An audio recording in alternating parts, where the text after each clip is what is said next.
tiny piece of lint on my jacket wouldn't come off. McDonald's presents the Jay and Dan Show as we wrap up divisional playoff weekend in the National Football League. We'll get to all the hockey just a little bit later, but first we have to start with the matchup for the ages.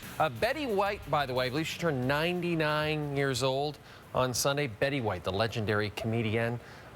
So she's just a few years older than the two starting quarterbacks in the NFC divisional matchup. That's right, and we mentioned it so much in the lead up to. You probably know the combined age of Tom Brady and Drew Brees is 85. 85. You did it. You did it. You knew that. We told you. Bucks and Saints. So it is the oldest starting quarterback matchup in NFL history. Tom Brady posted this picture you've seen on Twitter earlier in the week, poking some fun at the NFL's two oldest players. Drew Brees liked it. They're buddies. Probably Drew Brees' final game in the NFL, second quarter. Saints up 6-3. Brees picked off by Sean Murphy-Bunting. Murphy-Bunting returns it all the way to the Saints 3.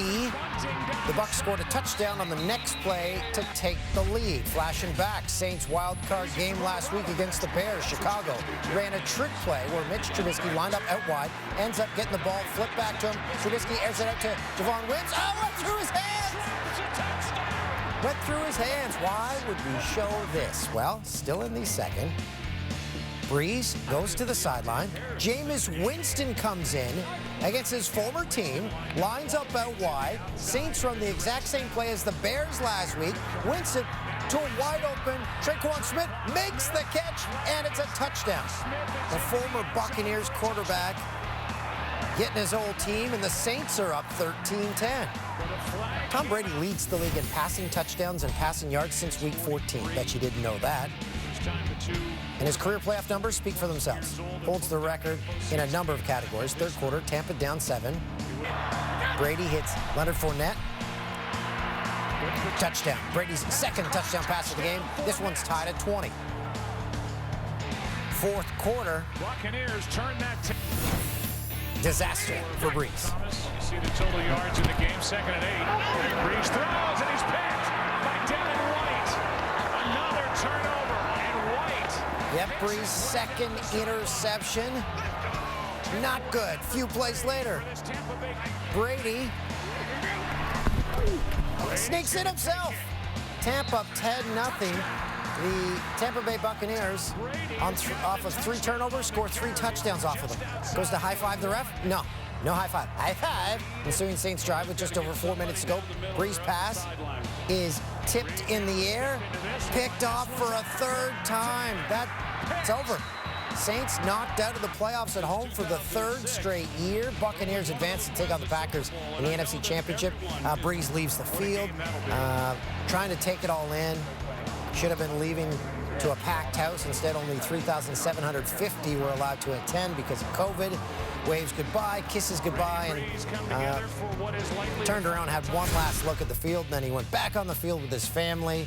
His kids got to play around out there, and Tom Brady eventually joined him after the game as well. It was his first 3 interception games since week 14 of the 2016 season, also against Tampa Bay. New Orleans allowed 21 points off turnovers in this one after allowing just 63 in the entire regular season. It's an average of 3.9 per game. Living legend about sums it up. Ranks at or near the top of several categories for quarterbacks in NFL history. Leads the way in passing yards and completions in the regular season, and second in touchdown passes to Tom Brady. And if you add in playoff stats, Brees is 3rd in games played and 4th in wins among quarterbacks. Okay, so the guy moving on is Tom Brady, and he gets to face Aaron Rodgers and the Packers. Both enter red hot. This is going to be Aaron Rodgers' 5th NFC Championship in his 13th season as Green Bay starter. For Brady, he's playing in his 14th Conference Championship in his 19th season, and you'll be able to see this one on CTV Sunday. The other divisional game on Sunday from the AFC, it's the Browns against the Chiefs. KC looking to host their 3rd consecutive AFC Championship game. Browns seeking their consecutive playoff wins for the first time since 1950. Patty Mahomes from the 1. That's a nice way to get it started for the home team. and then he heaves it into the crowd. 16,000 people in attendance at Arrowhead. And here's a shot. It's Don W81. So we're getting that footage from Don W81. Jim Nantz wants Tony Romo money. Friend of SportsCenter with Jay and Dan, Travis Kelce from the 4. Patty Mahomes, second player in NFL history to record a passing and rushing TD in 3 consecutive playoff games. Later, Mahomes twisted around after this throw, and his toe is in some pain. Had to get that toe looked at. He'd remain in the game. It's got to be awkward, a trainer waiting for him to get his shoe off and stuff. Mahomes then scrambles for the first down here. Second quarter, KC up by 10. Obviously in some pain. Chiefs convert a field goal. They're up 16-3. They're looking good. End of the half, though. Here come the Browns. Baker Mayfield drops back, finds Rashard Higgins.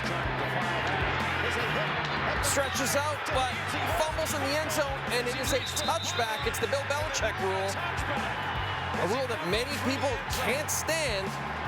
Huge play, though, here, as the ball clearly comes out before he breaks the plane. It's not the first time the Browns have fumbled on the 1 in a big playoff game. 33 years ago, Ernest Biner lost the ball at the 1 in the AFC Championship. Browns would go on to lose to the Denver Broncos by 5. So we come back to present day. Third quarter, 19-10 KC. Chiefs facing 3rd and 1. Mahomes comes up just short. After the whistle, not only is he slow to get up, he loses his footing. Extremely scary moment. Mack Wilson of the Browns, and he was disoriented. Mack Wilson appears to get his forearm stuck under Mahomes' helmet. When Mahomes hits that head hard on the turf, Mahomes had to be assisted off the field. But he was later ruled out with a concussion. He did not return. And then Tyreek Hill shoves his wide receiver coach, Greg Lewis. Everyone thought it was a big deal. They were joking. They were just joking. So we need context. In Mahomes' absence, who do the Chiefs have to turn to? Chad Henne, 13-year veteran, second rounder in 2008. Big Michigan guy. Tess Bonham, not really a fan. Under 2 to go in the 4th. Henne, 3rd and long. Scrambles for the first down, Henne. And appears to get it. But they mark him short. And not even Tony Romo could predict what happened next. Don't jump. There's no play. Just look at the body language. Oh, there is a play. Henne rolling out, throws it. Hill! And the Chiefs are heading to the AFC Championship game. Only Andy Reid gets it shotgun on 4th and 6. And pushes the ball with his back on the quarterback. There's no way. He shocked everybody. I mean, that is impossible. I've never seen it. Yeah, see it now. Andy Reid, a lot of praise for Andy on social media. Just basically for having big cojones to go for that. Now, following the win, Mahomes saluting Henne, tweeting anything is possible with a Kevin Garnett gif. Pretty good. Pretty good, Patty Mahomes. Hopefully he's okay for next week's AFC Championship game, which they will host. By the way, the Chiefs have now won 5 of the last 6 games started by Mahomes. Prior to that, they'd lost 10 of their last 11 playoff games. So it will be the Kansas City Chiefs against producer Tim's Buffalo Bills. And the Chiefs are early 3-point favorites. By the way, the Packers are early 3.5-point favorites over the Bucs in the NFC Championship game. Andy Reid will be coaching in his 8th conference championship. And this game is also on Canada's most watched network, CTV, this Sunday at 6:40 p.m. Eastern Time. On the first Sunday of the NHL season, the All-Canadian division got a day off, but we were handed a treat in Pittsburgh. Sid Novi meeting for the 78th time in their careers. One of the future Hall of Famers with a 20-point lead on the other in their head-to-head. Who? Oh, you'll find out. Pittsburgh playing their first game of the season at PPG Paints Arena, so Crosby back to his spot on the McDonald's logo. As he should be. As he should be.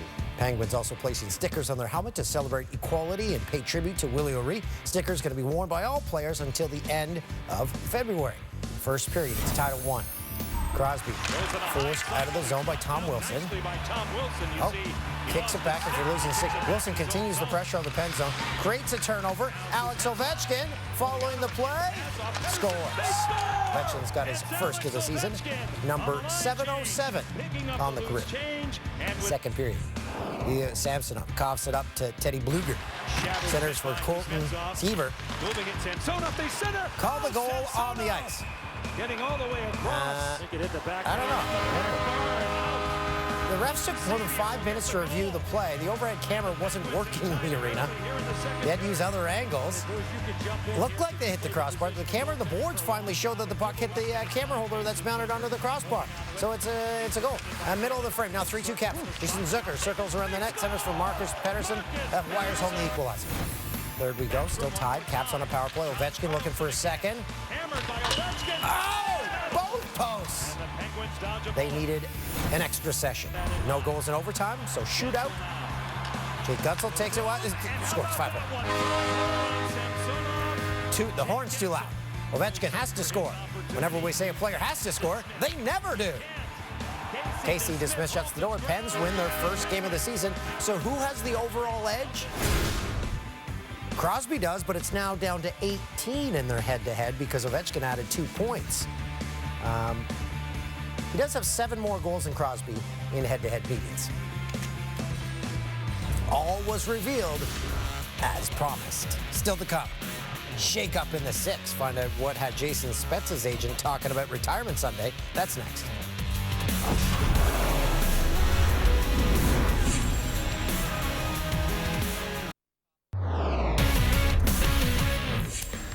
Hawks-Panthers, Keith Yandle dressed for Florida despite rumors he'd be scratched in the Panthers' first game of the season. Yandle, the longest active Ironman streak at 866 games. 1-0 Panthers in the second. A regular crowd in Florida.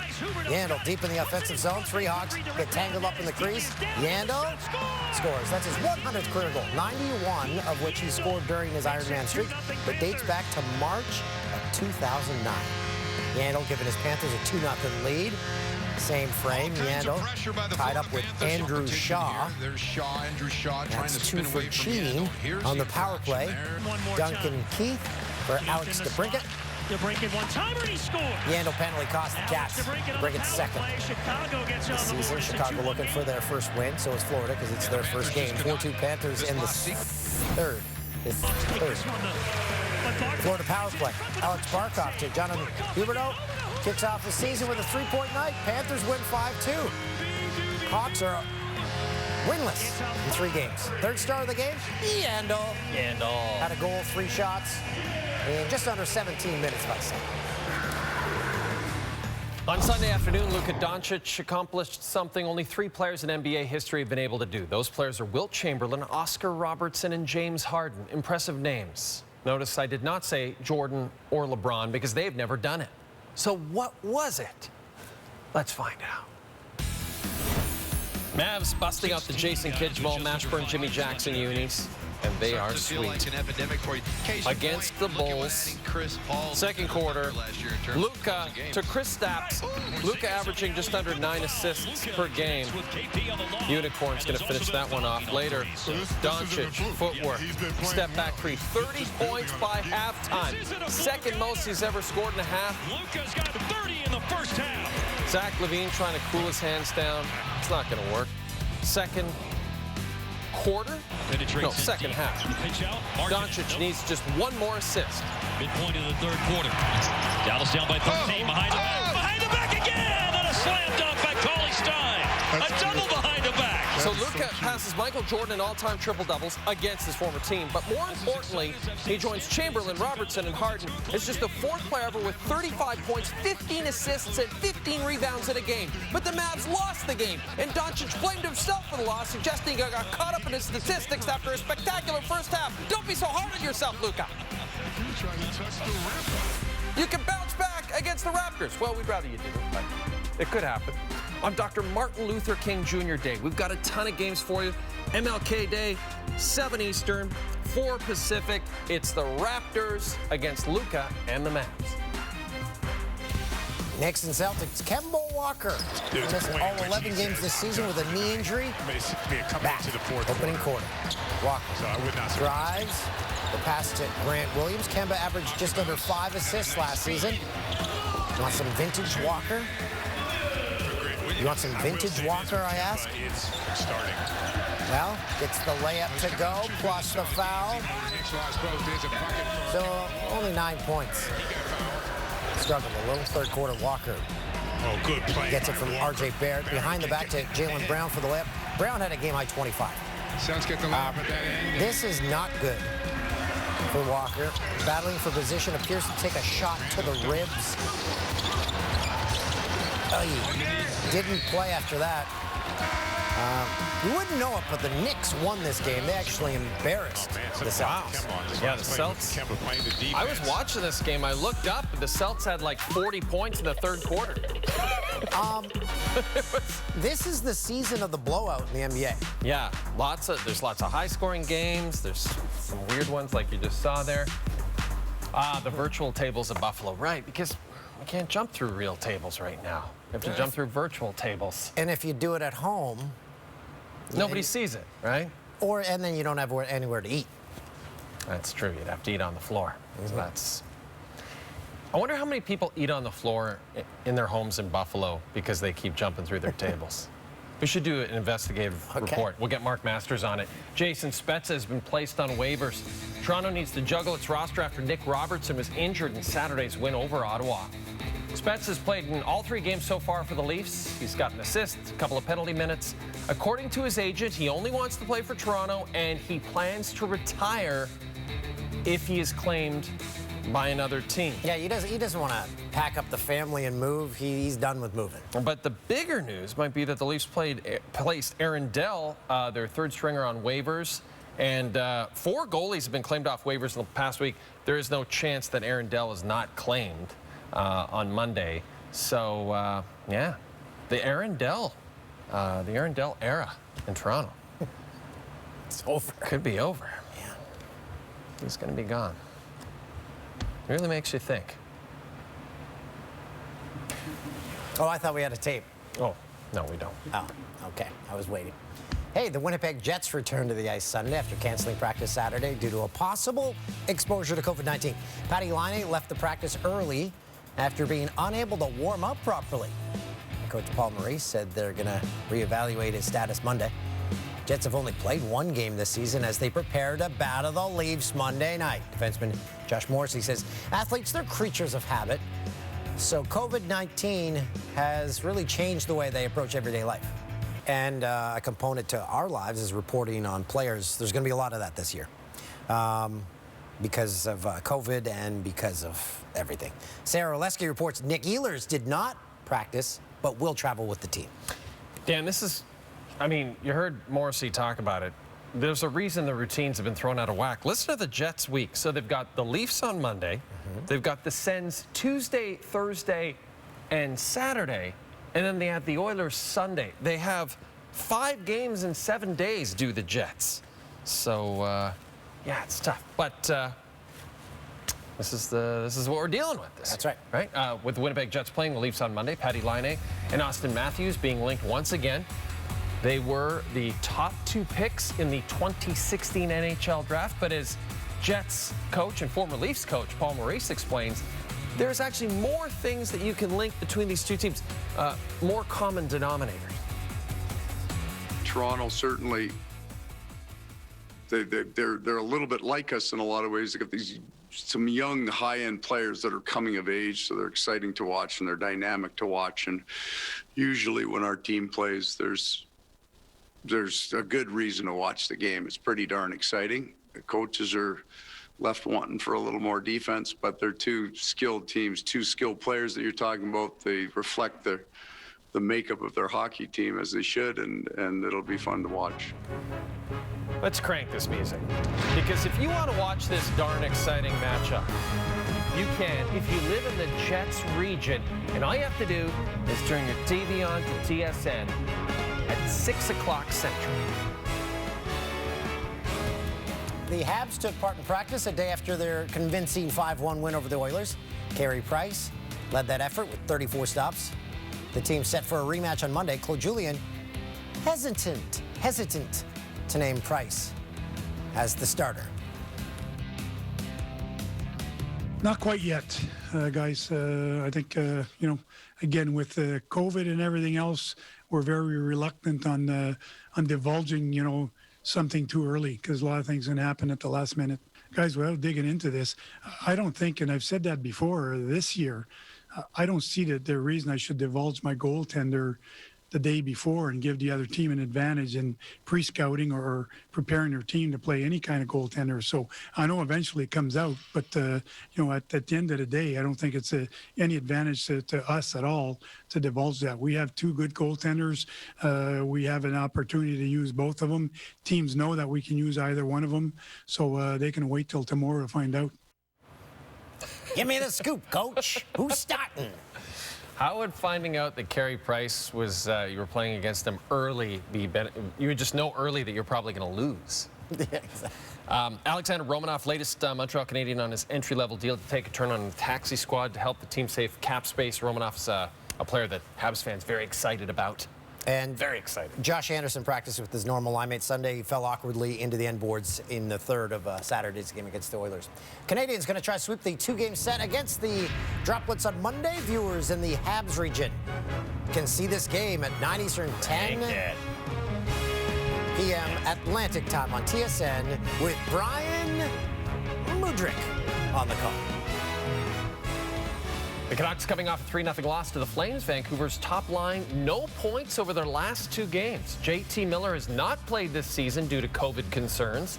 He did receive clearance by the team's medical staff, took a private jet to Calgary, and did rejoin his teammates at practice on Sunday. And Jordy Ben remains in quarantine. This is weird. He had tested positive after a false positive and was then declared a presumed positive. Oh. I don't get it. So Miller goes back with the Lotto line with Elias Pettersson and Brock Besser. Nils Höglander goes back with Bo Horvat and Tanner Pearson. So that means Jake Virtanen back to the bottom six in Vancouver. Still to come.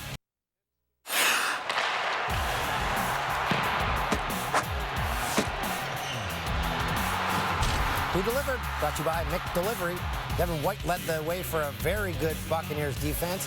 White had a team-high 11 tackles, also recovered a fumble, and intercepted Drew Brees. White did it all, helping the Bucs to the NFC title game. White delivered big time. Also amazing is the Blue Jays center fielder in their World Series teams. Jazz Nuggets Canadian Jamal Murray recently revealed he's been dealing with an elbow bruise, which is a strange thing to admit. First quarter, Murray had two 50-point games against Utah last year in the bubble playoffs. Remember that? That was an incredible series. Second quarter, Murray fouled, shooting a three, and he would complete the four-point play. The Kitchener, Ontario native led everyone with 24 points at the break. Third quarter, Jazz are down.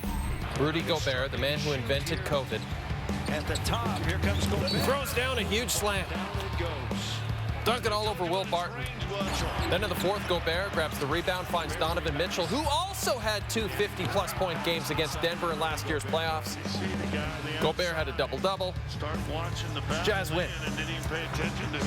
Jazz win. All you men, see them all. And you know what? You saw that. This was the scene after the Saints and Bucks game. Tom Brady on the field with Drew Brees and his family. And as Brady leaves, watch, wait for it.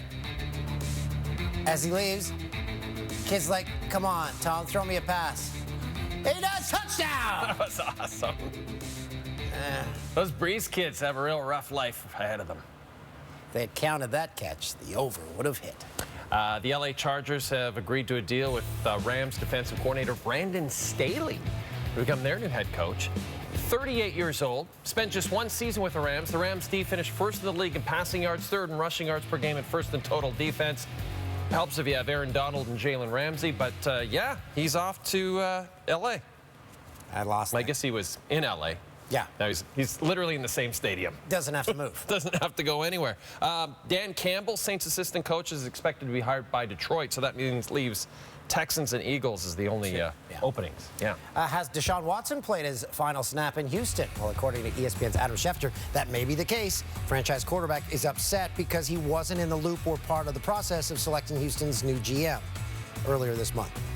Watson, who has a no-trade clause, signed a 4-year, $156 million deal extension like that back in September. Still, he's really upset by that, but you don't hear a lot of players involved in the hiring of a GM. I mentioned the Texans, one of the only head coaching vacancies left, and they're apparently considering Kansas City Chiefs offensive coordinator Eric Bieniemy, who's been touted for 1 million jobs and might not end up with one. But to me, he's like a rah-rah guy, Bieniemy. You hire him, you sit him in a room with Watson, be like, hey, I'll take care of you. It's problem solved. Done. There you go, Houston. I just figured out your problem. With your franchise QB. Vanderbilt's history-making kicker and soccer player Sarah Fuller is set to take part in the presidential inauguration after the 21-year-old made history a month ago, becoming the first woman to score in a Power 5 conference football game. Fuller added another highlight to her historic season. She's expected to speak during the inauguration of Vice President Kamala Harris. Fuller expressed her excitement via Twitter, saying, quote, "It's an honor to be invited to participate in one of America's greatest traditions. This historic inauguration is especially meaningful for American women and girls. The glass ceilings are breaking, and it is time to hashtag lead like a woman." So awesome. She also helped Vanderbilt win the Southeastern Conference Women's Soccer Tournament as the goalie on that team. Very cool. Yeah, and she helped out the football team while they were dealing with COVID-19 issues. Dustin Poirier's been waiting 6.5 years to avenge his first-round knockout loss to Conor McGregor. Now the pair less than a week away from stepping back into the octagon on Fight Island.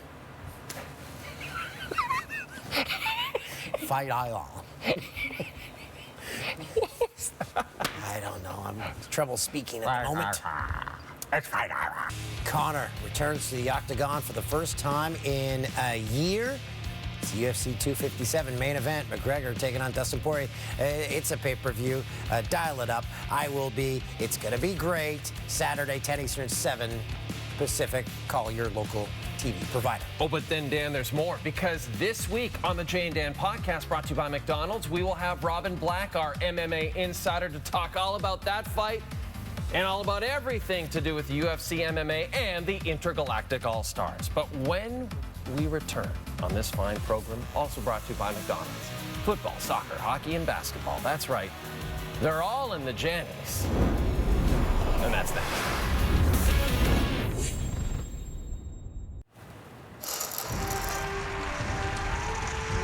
Movie theaters, miss those. Actually, what I've gone to like one movie in the last 10 years. Fourth quarter in Kansas City. Johnny lobs the ball. Tyreek Hill jumps, comes down with it. Great job keeping the ball off the ground. And Hill climbed up and grabbed it for 23 yards. Luka Doncic in transition from behind, goes behind the back twice. Leads Willie Cauley-Stein for the jam. Wow, that's tough to do.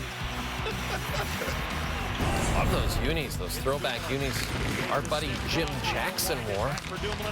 Jason Zucker robbed by Ilya Samsonov. Crosby's going to get a penalty here. Zucker, what an opportunity. Samsonov slides, gets the pad across. Nicely done. We're going to see another replay here. Hey, Zuxi, you just got Samsonov. Good job there. Dan, this early NBA season, or at least I haven't seen a lot of Zion highlights. Yeah. That one is nice. That too. Second year in the NBA. Big things expected. Zion. Inside of a minute to play. This is the biggest play of the game for the Saints. Jameis Winston lines up as a wide receiver, but he takes the pitch, then fires downfield to a wide-open Traquan Smith. Winston has only 78 fewer passing yards than Drew Brees, and this was his only pass. But it was Brees, again, probably his last game. He can't really take him out. Joe Buck and Troy Aikman kept noting that Brees just couldn't get the ball downfield. Blackhawks and Panthers. That is Chris Drieger. Best save of the game for the Panthers netminder, and you see Drieger Kurashev on the looking up Philip for the Kurashev shot, Cross-ice pass. wearing number 60. Blackhawks struggling. Not good this year. Oh, 3-0. Yeah, not good. Highlight of the night coming up.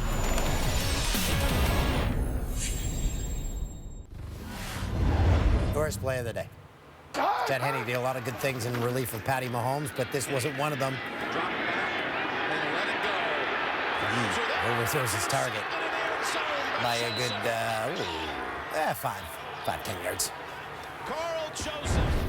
Highlight of the night comes from the other divisional playoff game on Sunday. The Bucks and the Saints were tied in the fourth quarter. Tom Brady to Tyler Johnson for the massive third down conversion, and Johnson. That is one of the best catches you'll ever see. You're right, Joe. It's 15 yards. Terrific catch. Unbelievable. And the Bucks are moving on to the NFC Championship game against Aaron Rodgers and the Packers. So this is our first show of the week, as is usually the case. A little rusty. I blew it during the Pens Caps pack. I mispronounced Colton Sevier. I said Seaver, the pride of Red Deer. You blew it during the McDelivery. Bears linebacker Devin White spells his name differently than Blue Jays center fielder Devon White. That's why I mixed them up. And I had problems pronouncing Fight Island. Again, they should be fighting in an octagon on the beach. On the beach, yeah, I agree. Show us a little bit of the background. Palm trees, right? Let's see the island itself. And then he can distract the guy. Hey, look, dolphin. Yeah, then you punch him. That's for another time. So long. Come on!